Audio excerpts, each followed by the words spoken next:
IncentiFind is the go-to database for green building incentives. When I say that, what does that mean? Well, we're talking about any property address in America, commercial, residential, has a variety of incentives at all levels of state, local, federal government, including some private industry incentives that are available to property owners, property managers, architects, and homeowners for green energy incentives, clean tech incentives, tax rebates, a lot of which you've probably heard about, a lot of which flow through programs at various levels of state and federal government. Last year, about half of those incentives went unclaimed because property owners and homeowners did not know what was available or how to get it. IncentiFind solves that problem by bringing a database, searchable, filterable at every level of incentive, categorized by type of incentive, type of property, for both commercial and residential real estate. We are trying to create the marketplace where both those who want to capture the incentives and save money can see and understand what it takes to do that. And the providers of incentives can craft those incentives so that we don't have $35 billion of incentives on the sideline unclaimed when every provider wants to see those get into the hands of those who can make their building or their home greener and more efficient. We do this by creating a database of our proprietary model with all of the publicly available information as well for state, federal, city, municipal, utility, and increasingly insurance-related incentives that suppliers and homeowners need. You've heard me talk about the value proposition, so I'm not going to spend a lot of time on this. The idea that there are $70 billion of incentives available and only $35 billion claimed means each project that you're thinking about, project you might be working on, or even your own home has more available incentives than you're probably aware of. A great example that I'll give you is we were talking to a bank about how to market our incentives for greater engagement on some of their renovation, some of their commercial real estate, and some of their home HELOC products. And it turned out the bank itself was not even aware there were incentives on their home office and their branch office as well. So whether you're actively in residential commercial real estate development, or you're looking at what your business might save in the real estate you may own, we know that a lot of these incentives are not marketed properly or not easy to obtain because of the complexity of where the information is on who qualifies, how they qualify, and how to go get that money for your business, your tenants, your clients, or your homeowners. What will you see when you work with IncentiFind? Obviously, it's a database company, so we are a data provider, but it's always helpful to know who we are and where we came from. Our founder, Natalie Goodman, is an architect in the Houston area who was actually asked to include these incentives in each and every product proposal that she created. So based in Houston, she built a team to solve the problem she had back in 2018. That team continues to grow. We have over 500,000 incentives, and that database grows every day. And our data team is currently updating active incentives every quarter.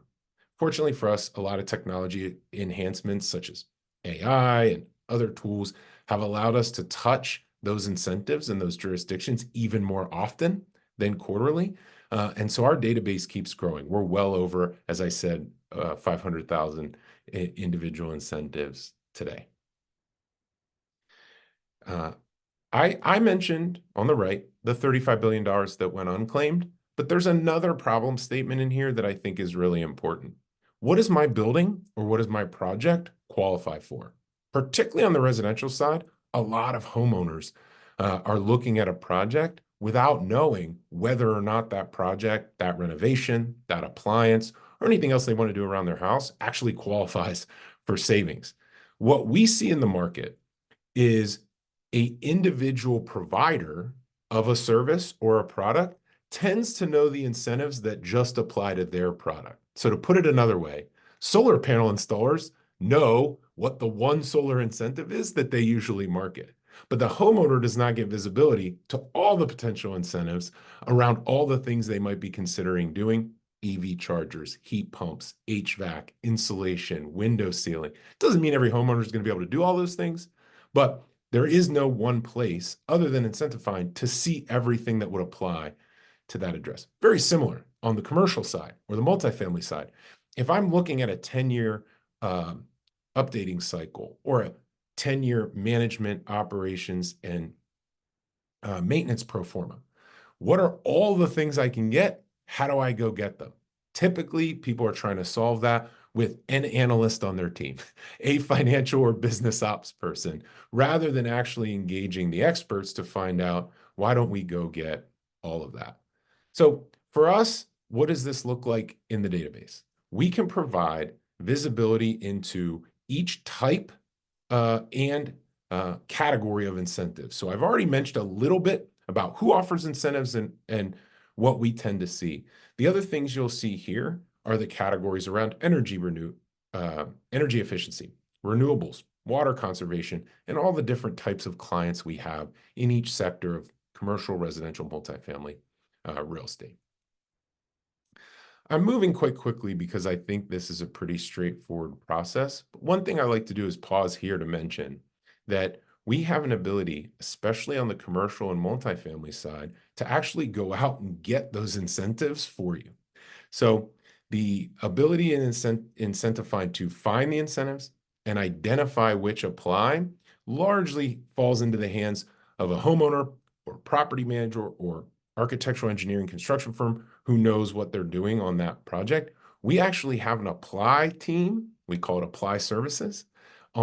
We can go out and claim the incentives on your behalf.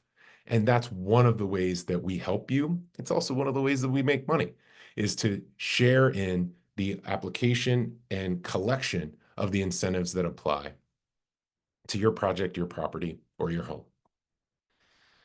I mentioned what are some of our products. I just like to pause on this screen because we have two ways that we predominantly deliver the data that you need to evaluate your property address.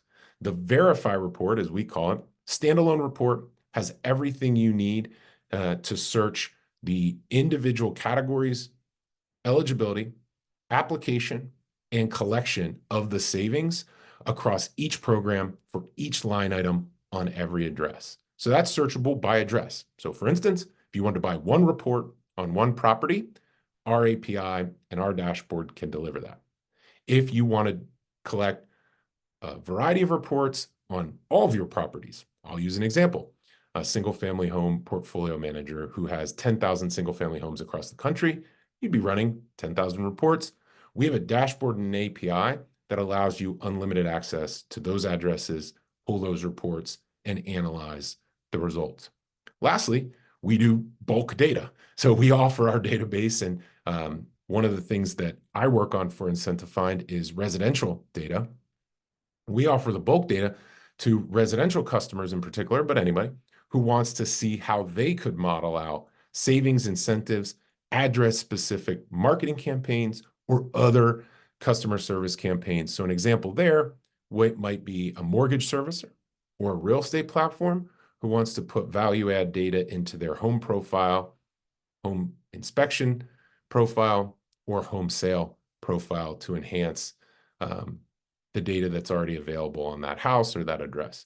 So whether you're buying one report, a bulk set of reports, or the data as an API, we serve all customers in all types in that way. Finally, I just thought I would land on how to get in touch with me. I am the residential product lead. We also have a commercial team. We also have that apply services team. As you can see at IncentiFind.com, you can access each of those discreetly. If you want to go directly to, our dashboard, put in your address and filter and see what the incentives might be available on your property or your house, you can do that.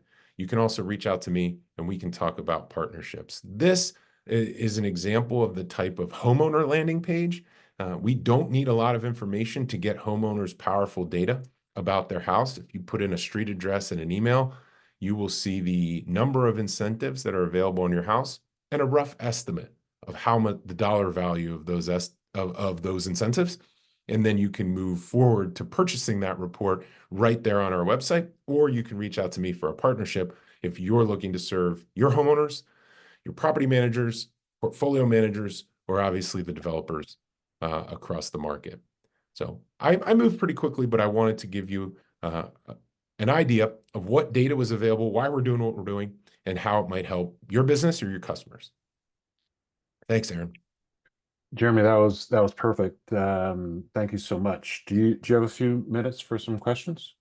Yeah, I would welcome that. Thank you. Okay, great. So you talked about $35 billion in unclaimed incentives. That's mind-boggling. What would you say is the biggest barrier to that being claimed? Is it the paperwork, or is it awareness? What do you think it is? Certainly, there are some pretty specific steps that have to be taken in the application process for each incentive. But the actual top barrier is knowing that the program exists and knowing that those funds are still available. And so our ability to keep that data refreshed and updated means when there have been application periods nearing the end, nearing the deadline, when we see funds available only in a particular tax year or only in a particular calendar year, it's often that even those folks tasked within large organizations to grab that information and make it available to the rest of their organization miss out on those deadlines, because if you do it on your own, it's such a manual process. So the biggest thing we see is what you said, is that awareness. Do I know that the program exists? And if I do know it exists, do I know the deadlines? And how do I keep track of all of them myself when what I really need is a management tool to understand where's the money and how do I get it? Right, right. And you mentioned the paperwork. You all have an app for that, a solution for that. So, if someone's worried about, the complexity of the paperwork, or just not having the bandwidth or the capacity to be able to do that, that's something a service that you all can provide. And one thing to note there, Aaron, that I think is really important, the dollar amount and the complexity of a commercial real estate or multifamily real estate deal generally justifies an application team. So humans that work with us, that call you up and do a project plan and get through all the stages, collect all that money and make sure it gets in your account. On the residential side, the dollar amounts tend to be lower. And so it doesn't always need or justify a full human team that reaches out to you, that calls in it.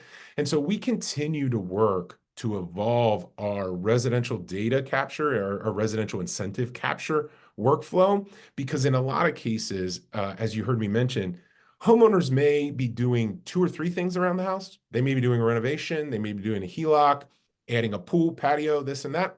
They don't always need somebody to go through every single category. So what we tend to do, especially on the residential side, give them all 109 and let them decide which are the ones that apply to their needs, their project, their house, their community. I use 109 just because that happens to be the number of incentives on my house in Detroit. But the idea is, you know best what you're doing. So we'll let you take a look, and all the steps, the websites, the steps, how to go get that information is all there. Yeah, I that sounds similar to the number that I got when I plugged in Okay. my address just to see.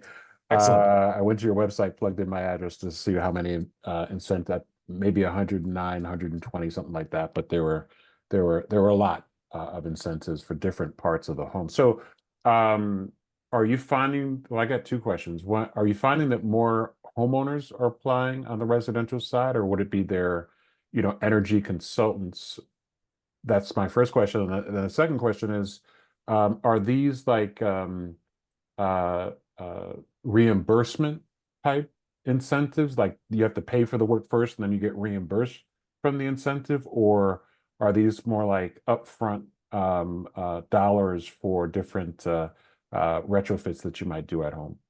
Yeah, we're seeing a couple of different things. The way that we've determined is the best way to reach as many homeowners as possible is to find those platforms or providers who have the most homeowners available to them and then connect our data through to them. So we're always advertising IncentiFind and trying to drive more traffic the organic way through homeowners finding out about us or searching for us. But the way to actually, we think, get our data out to the most people and do the most good for savings is to partner with organizations that already work directly with homeowners and allow them to provide our data. So reseller agreements and affiliate agreements are very common because Mhm. that's one way that we think really amplifies these savings out to homeowners. So that's what we tend to see. We tend to see that finding partnerships. So I can mention that we have on the residential side a data partnership with Fannie Mae, for instance, who can then put our data out with their home counselors and other Mhm. first-time home buyers who Mhm. can understand what it costs to Mhm. own a home. And then that leads into the second question, which is how do you tend to get these savings and who tends to capture the most? And it is actually split. And the reason it's split is because we have two main buckets of incentives on the residential side. One is tax related rebates or incentives, and then Mhm. one are direct. And the tax tend to cause you to have the receipts, submit them with your taxes, and then Right. there is a lag to get Mhm. those back. So those Mhm. would act more like kind of what you were saying, which is like a rebate after the Mhm. work is done and Mhm. after Mhm. you've already completed whatever the Mhm. qualifying product is. That's about half of what we see. The other half comes with the project in real time. So I'm adding an EV charger to my garage. I'm adding a heat pump to the basement. The incentives would be immediately available with that product or with that project as you buy the equipment or as you install the equipment. And we have both provider clients and homeowners that capture savings at that time. Mhm. Mhm. So I'm a honored to be an IncentiFind affiliate. I have been for a couple of years, and looking to be more active in 2025 for sure. But one thing that you mentioned that I hadn't seen before was and maybe it's always been there, but I missed it, are the insurance incentives.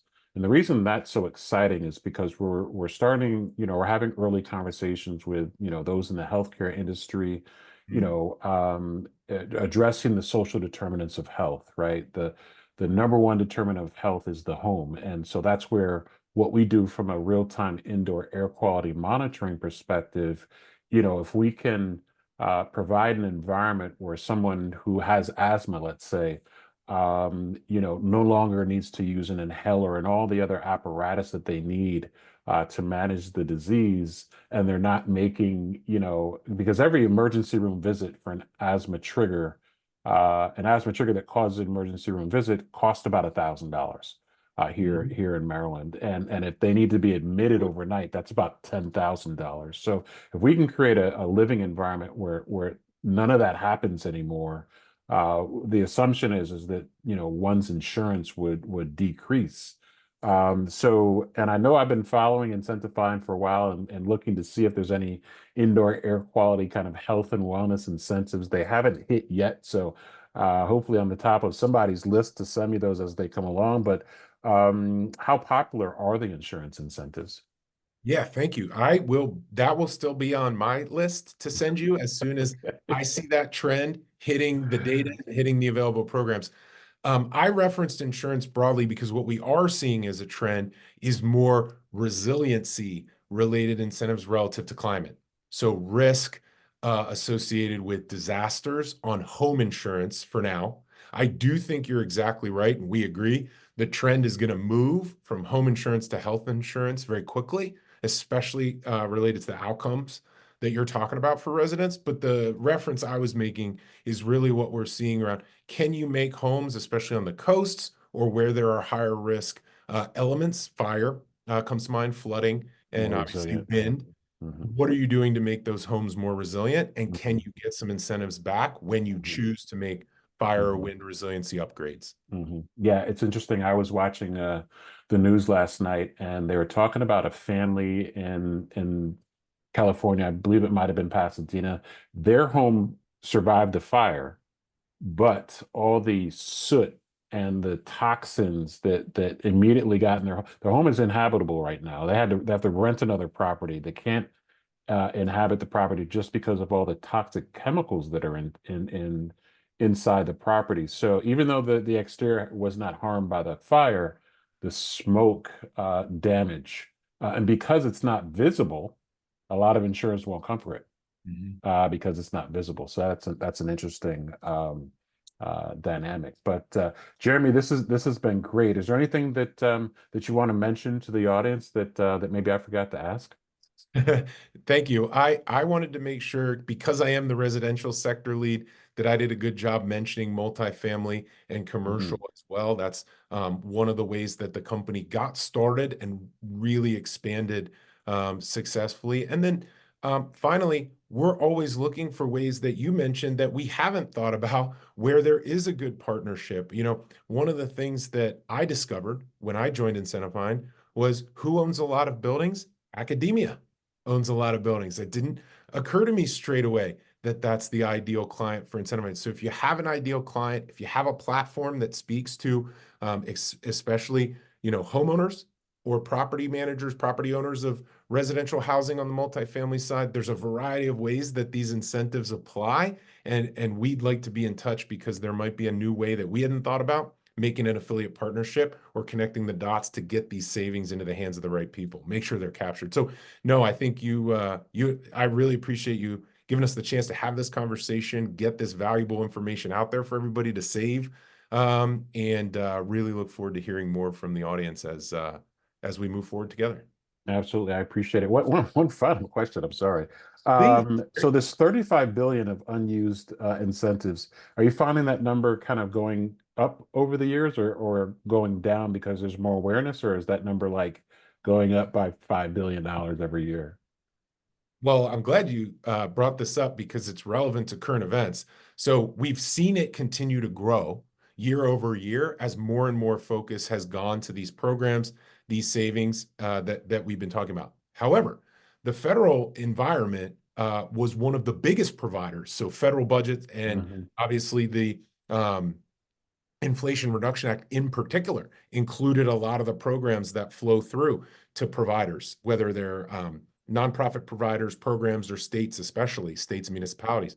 So we are watching very closely to understand, will it continue to go up in the trajectory it has starting from 2025 forward? And so this is something we continue to keep an eye on. The good news is investors, big residential investors like Fannie Mae and Freddie Mac, as an example, might be ones that we would think of to say they care about it a lot because it goes to the risk of the portfolio over 30 years. So it doesn't really matter about this year or next year. They're looking Right.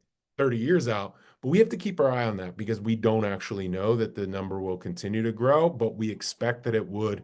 And with all the attention paid on real estate and Mhm. housing in particular, Mhm. we expect that it would, but that's what we're watching closely. So I'm glad you asked. Well, maybe IncentiFind needs to open a lobbying arm on K Street in DC to be able to lobby the government and provide some stability in this current time.